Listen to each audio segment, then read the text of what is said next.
Hello everyone. Weekend recap, the final weekend recap of this season. Isn't that crazy? It's over already. Sad to see it go, of course, but it'll be kind of refreshing and necessary for the players at least to have a summer off from international tournaments, big international tournaments, major ones, I should say. They need that. It's been 3 seasons in a row of just chaos for them. And now this next season is also going to be pretty compact with the World Cup being in November and December. So, yeah. Sad to see the weekend recap go, but how was your weekend? Mine started off great. Friday, went to see Kate Montreal in the summer. There is nothing like it. Plus, Kaliuchis surprised everyone by coming out, singing a song. Kaliuchis is... yeah. But yeah, it was a bop. It was fun. And look, guys, I didn't watch any football on Saturday as it was a beautiful day, so I was out there biking. And I knew all the big matches were on Sunday, but 2 things. First off, shout out to Barça Femeni for attempting to make it 2 in a row in the Women's Champions League final, but Lyon are inevitable, aren't they? Barça managed to stop them at 5 in a row, but they've now won their 6th in 7 seasons. Domination from Lyon continues. Second, shout out to RB Leipzig, who have won their first major trophy as they beat SC Freiburg in a shootout to lift this DFB Pokal. My boy Christopher Nkunku getting a goal to force extra time in this one. Commiserations to Freiburg, though. I would have loved to have seen them win it. Christian Streich really deserves a trophy for all of his work that he's done at Freiburg. So that's unfortunate, but I'm happy for a few of the Leipzig players, and for Tedesco in particular. Massive achievement for him, from what he inherited to this. All right, let's get going.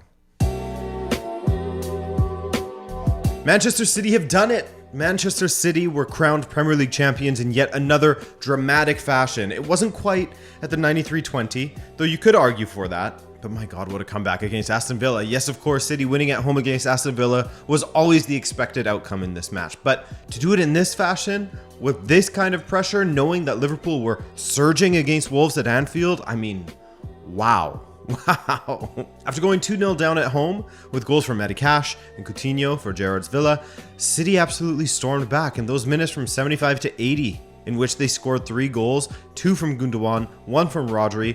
Ilkay Gundogan hasn't been in his free scoring form of the past season, but he certainly has scored some important goals. I guess a title-winning goal isn't so bad, is it? For Liverpool, they labored at times against Wolves, but got a 3-1 win in the end. That's a tough way to lose the league as well. I mean, again, they would have expected that City would win against Villa, but no doubt hearing they were 2-0 down allowed them to dream one more time, only for Gundogan to pull the rug out from underneath them. That absolute madness of decision day. So, congratulations to City. 4 titles in the last 5 years, as they are serial Premier League winners at this point, while Liverpool hoovered up the domestic cups and will have a chance to win the Champions League on Saturday, of course. But man, Gerrard was so close to burying those slip comments. He's let another lead slip against City. Yikes, that is tough. Well, the first one was against Chelsea, but this time he did it against City. That's what I'm saying. But by the way, can we chill out on the pitch invasions? There have been so many lately. People are using any excuse to charge the pitch and get in the faces of opposing players and playing staff. Someone's going to get very hurt soon.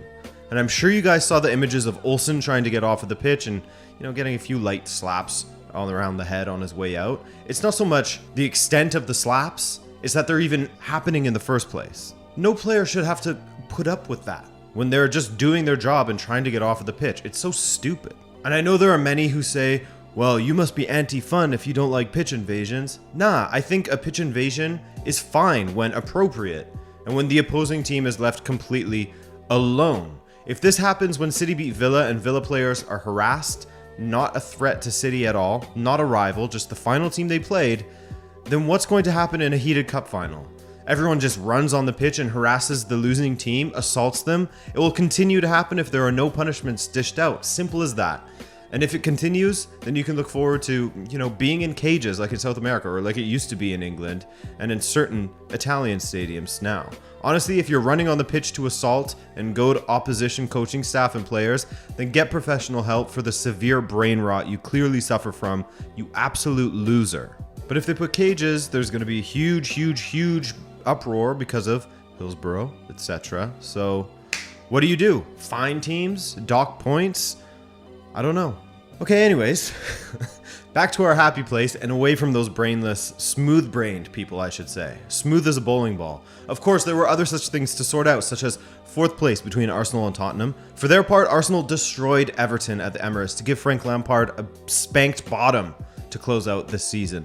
Arsenal couldn't play versus Newcastle. To be fair, Newcastle are a much, much better side than Everton these days, but they certainly went in on Frank. And the back 5 boys, Frank with his back 5, got 5 slapped past them. How did Tottenham do away to Norwich?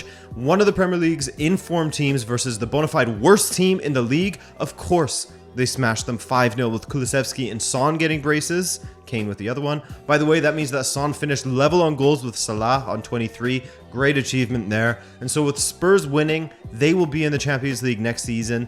That's massive for their finances and should keep Conte happy, as he will undoubtedly be able to bring in a few players. Conte is staying as of now. He said so himself that he's still under contract and he has enjoyed his time with Tottenham. He's done great work. But if the signings don't come in, if Levy says no signings this summer, Conte, sorry, he's going to be out. You know it. He'll rescind his contract. Also to sort out was whether United or West Ham would be in the Conference League next season. Ooh. And United lost against Crystal Palace. What a fantastic way to sum up their season. No, finished with an absolute plop.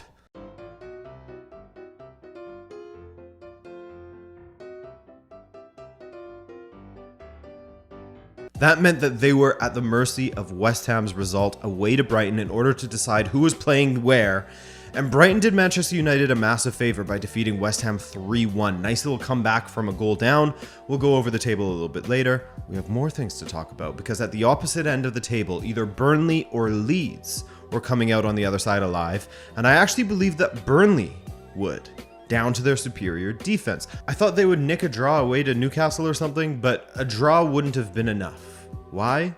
Leeds went away to the on-fire Brentford, maybe not on fire, but at least smoldering hot, right? And Leeds won! A Rafinha goal was cancelled out by Brentford's Sergi Canos, but Sergi Canos cancelled himself out of the match by getting a red card in the 80th minute. 2 yellows in 2 minutes for Canos. And in the 94th, Jack Harrison put Leeds 2-1 up to make double sure that Leeds would survive. Massive for them. I thought they were goners, and we'll see what happens with Jesse Marsch. That was a fun comeback to watch as well. So let's look at the table. City are champions once again, finishing 1 point ahead of Liverpool. Chelsea and Tottenham round out the Champions League places, while Arsenal and United will be in the Europa League, with West Ham sent away to the Conference League. At the bottom, Burnley have finally been relegated after many years of just hanging on, while the Yo-Yo Boys, Watford and Norwich, are sent back down to the Championship. We'll see you next season, Watford and Norwich. Your top goal scorer of the season, odds even their share between Son and Salah, while Salah was top of the assists as well with 13. That slipped under the radar for me. He got 1 more than Alexander-Arnold. Great season for Salah, and that's despite being pretty not Salah in the second half of the season. The Golden Glove. Do they call it that? I'm not sure, but for most clean sheets, that will be shared between Ederson and Alisson with 20 apiece. In case you're interested, Alisson made 16 more saves than Ederson had to, but for me, a clean sheet trophy is just as much for the entire defense as it is for the keeper. Another fun season of the Premier League in the books, but how did my predictions stack up? Well, we'll take a look at those in a video very, very soon, my friends. Maldini, Masara, Pioli, Maignan, Leão, Giroud, Kjaer. There are so many more names you can mention when speaking about AC Milan's first Scudetto in 11 years and the first title in 6 years. But it truly was a team effort. Milan were representative of how a club should be run, both on the back end financially and how stringent Maldini and Masara have been, but also how they identified young talent and a few seniors to help round out the squad. From there, Pioli took over, and the one who had Pioli out trending on the day of his announcement has been the one to deliver a trophy to AC Milan, which was also his first trophy in his entire career. He was known for getting sacked and for being one of the interim managers that clubs would look to when they were done with their original coach. But he did great work at Fiorentina, and he's been incredible at AC Milan. Their 3-0 win, a hat-trick of assists from Raphael Leão, 2 goals from Giroud, and 1 from Kessié on his way out. All they were missing was a Zlatan goal, which he got, but it was disallowed. 3-0 away to Sassuolo and their 19th Scudetto. Congrats to AC Milan, very much deserved considering all the matches they had to win en route. They weren't easy opponents to close out the season.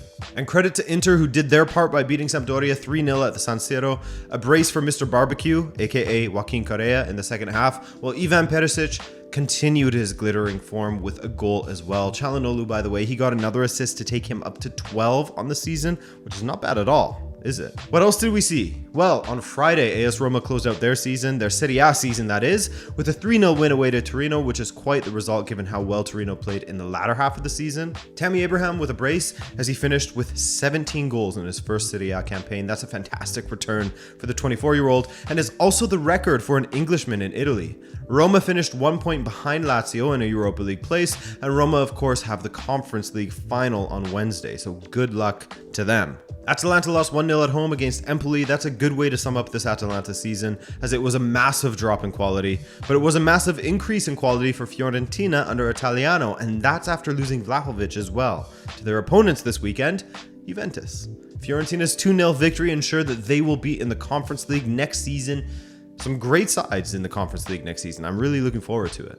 But beyond the European places, there was Cagliari and Salernitana playing for their lives. Now, Udinese played away to Salernitana and they dropped a drubbing on them. My goodness, 4-0 there. And if it wasn't for Cagliari's disaster class in attacking football, 31 attempts, no goals, that was hard to watch.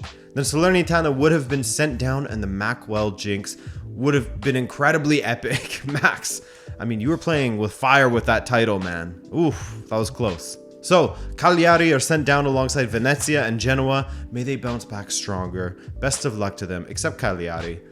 I'm just kidding. Where am I?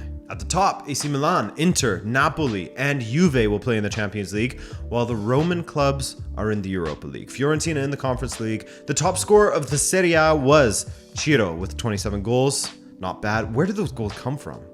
And Berardi, he had the most assists on 14.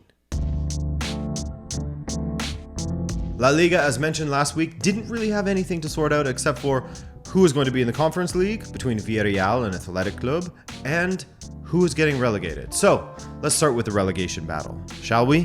Because it was pretty wild. Cadiz, Mallorca, and Granada were the eligible candidates, and Cadiz were one of the lucky ones as they went away to Deportivo Alavés, the worst team in the league, and in the 76th minute, Choco Lozano scored once again, just 4 minutes after coming onto the pitch, which puts Cadiz on 39 points with that win. Mallorca had perhaps the toughest job of all as they went away to Osasuna, and their supporters had all but accepted that they would probably be going back down to the Segunda División. As of halftime, they were going down, but just a minute in, the fantastic signing for Mallorca that has been Muriqui, he set up Angel Rodriguez to make it 1-0. Some nervy moments would follow for Mallorca, some supporters almost scared to believe that they could stay up.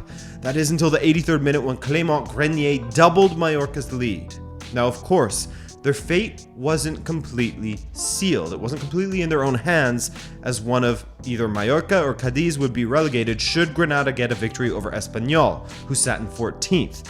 Well, try as they might, Granada, who was playing in the Europa League last season, could only muster a 0-0 draw, meaning that they will get relegated to the Segunda next season. Quite the shock.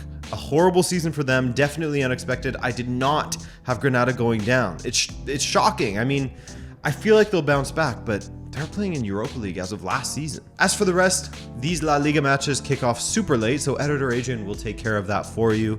Take it away, Editor Adrian. Good morning, bright and early, getting up with the sun and the birds. That's me, Editor Adrian. Let's go through this. Now, of course, the only thing sorting out, as we'd spoken about, was the Europa Conference League. My goodness, between Villarreal and Athletic went to Sevilla and lost 1-0. So, I mean, that answers it right there. Villarreal, however, did go to Camp Nou and won 2-0, another stinker from Barcelona. Not that there have been a lot of stinkers from them recently, besides in Europa League. In La Liga, they've been decent, but that's not a nice way to end it. 2-0 loss at home. Not great. So, your top four is Real Madrid, Barcelona, Atletico Madrid, and Sevilla. They're going into the Champions League. Betis and Real Sociedad, they're in the Europa League. Betis in the Europa League again. That's good for them. And then Villarreal will be in the Europa Conference League. Let's be real, that's probably much closer to their level.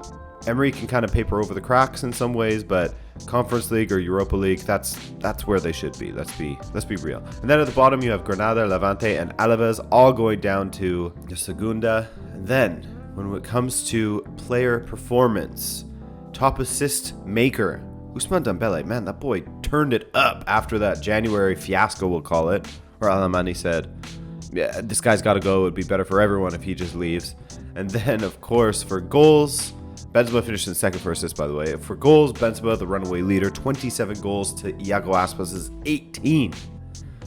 So shout out to him. Shout out La Liga. Another fun season. All right, congratulations to the title winners. Commiserations to those heading down. That's it for another season of the Weekend Recap. Thanks, as always, for showing up every Monday or Tuesday, if you're late, to hang with me and go through the results from the top 4 leagues. Much appreciated, but hey, there's a lot more content coming at you all summer long, so don't you worry. Stick around here, guys. Cheers, and be well.